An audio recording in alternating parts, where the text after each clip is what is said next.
I was also so excited about our lineup of speakers.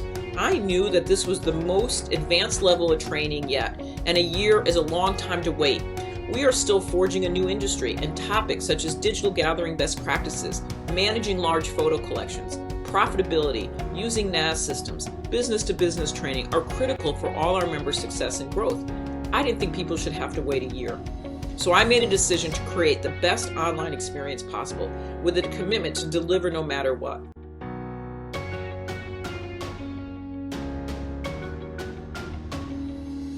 Bringing good news, it's a tough time. I think we all recognize this, but to echo Kathy's statements, we're all needed now. You're needed now. If you consider how the situation has given us distance from each other, now more than ever is it necessary for us to stay close.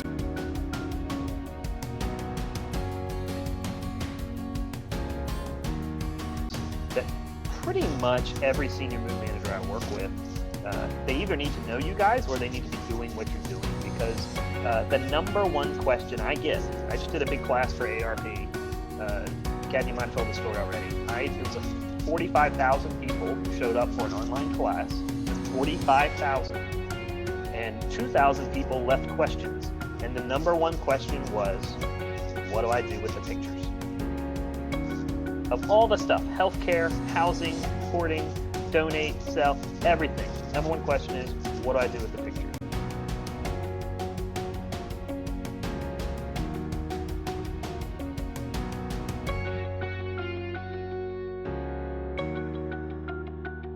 Who are the clients that you want to serve? And answering this question actually helps you twofold.